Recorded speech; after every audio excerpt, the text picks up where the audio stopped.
बाबुल सुप्रियो, लॉकेट चटर्जी और Swapan Das Gupta battle of Bengal में प्रत्याशियों के लिए वोट मांग रहे बीजेपी के ये तीनों सांसद अब खुद अपना प्रचार करते नजर आएंगे।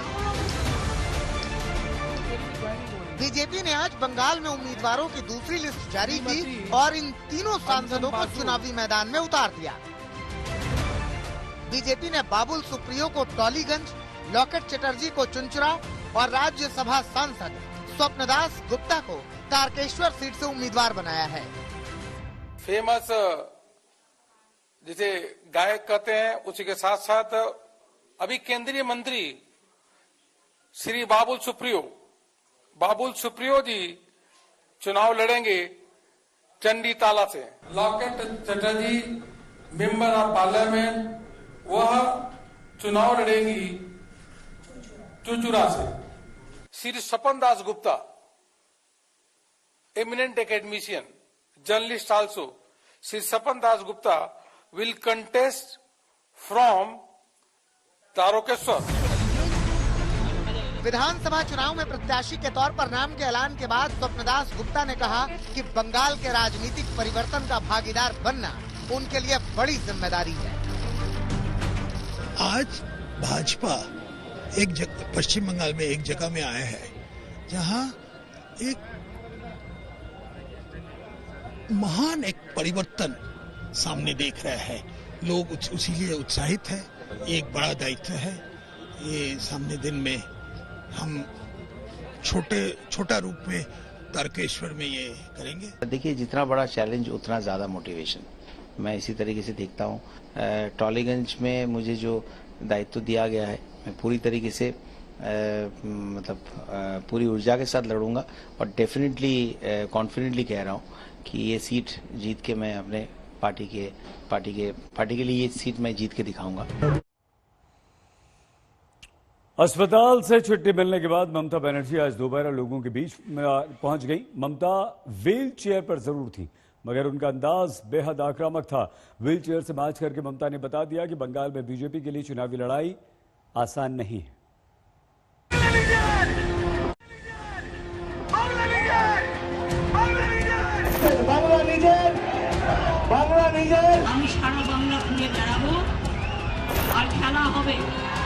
बंगाल के चुनावी अग्निपथ में ममता का ब्लास्टर बांधकर व्हील चेयर वाला मार्च है ये।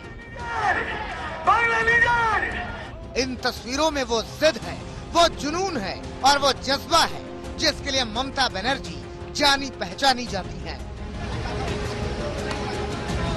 इन तस्वीरों में वो सब कुछ है जो पॉलिटिक्स में ममता बनर्जी को दमदार बना देता है, एक सशक्त सियासी किरदार बना देता है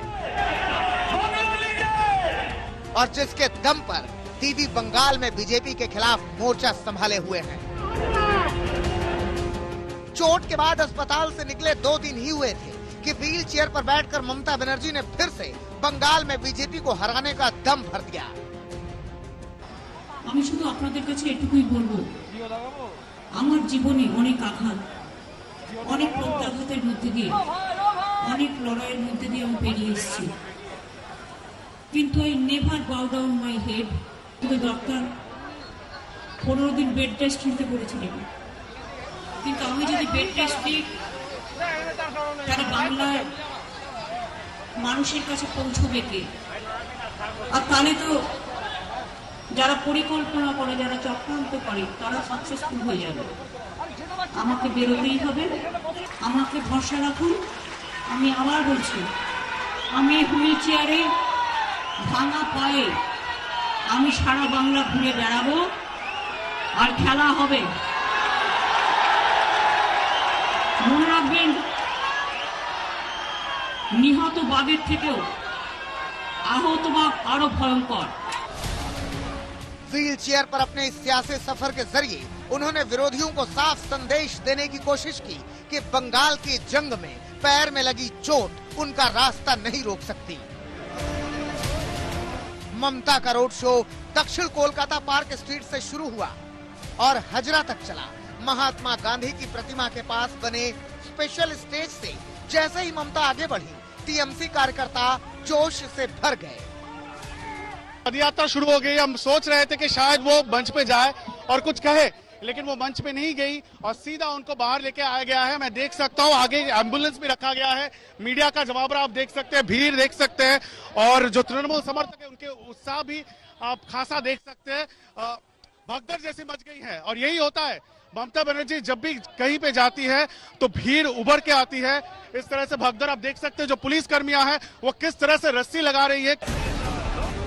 5 किलोमीटर लंबे इस रोड शो में अभिषेक बनर्जी और पार्टी के कई बड़े नेता ममता के साथ साथ मार्च कर रहे थे और उनके पीछे पार्टी कार्यकर्ता नारों और जयकारों के साथ आगे बढ़ते जा रहे थे। ममता बनर्जी के इस मार्च में शामिल होने के लिए कार्यकर्ता दूर दूर से कोलकाता पहुंचे थे और ऐसे ही कार्यकर्ता घायल दीदी की सबसे बड़ी ताकत बने हुए हैं। कुछ ऐसे भी कार्यकर्ता थे जो व्हीलचेयर पर दीदी को देखकर भावुक हो गए। She is biologically much more fitter than many elderly people. ঠিক আছে, উনি এমনি নরমালি 7 থেকে 8 কিলোমিটার হাঁটেন, বাট ওনার উপর যে এটা নোংরা অ্যাটাকটা হয়েছে এইটা সবথেকে বড় ব্যাপার। আমরা আমাদের বাবা মাদেরকে কতটা প্রোটেক্ট করে রাখি, উনি এটা 60 ঊর্ধ্ব মহিলাকে যারা এই ঘৃণ্য অ্যাটাকটা করেছে, আমার মনে হয় ইউথ হিসেবে আমাদেরকে সেটা প্রতিবাদ করা উচিত। वोट की जंग में चोट की क्या अहमियत है, ये सियासी विरोधी भी समझ रहे हैं। डर है कि कहीं ममता के पैर में चढ़ा प्लास्टर से सहानुभूति न उमड़ पड़े। वो सहानुभूति प्राप्त करना चाहते थे कि विपक्ष ने मुझे मारा, पहले बंगाल की बेटी, फिर बंगाल की बेटी को मारा, ऐसे श्रृंखला उनकी चलने वाली थी। शायद उनके ही सीएस ने जो चुनाव आयोग को रिपोर्ट दी है उसमें कहा कि ऐसी कोई घटना नहीं हुई, ये एक दुर्घटना है और इससे ममता जी का चेहरा बेनकाब हो गया जनता के सामने।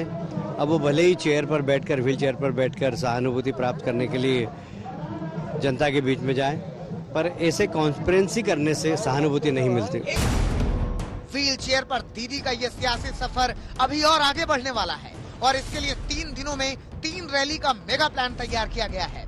15 मार्च को ममता बनर्जी पुरुलिया में बड़ी जनसभा को संबोधित करेंगी तो 16 को बांकुड़ा और 17 मार्च को झारग्राम में रैली करेंगी। चोट के बाद बंगाल केरल में ममता की वापसी और फिर व्हील चेयर से प्रचार बीजेपी के खिलाफ सहानुभूति वाला हथियार बन सकता है। ऐसे में बीजेपी को जल्द ही इस मोर्चे पर ममता की काट खोजनी होगी। पौलमी साहा के साथ इंद्रजीत कुंडू, कोलकाता, आज तक।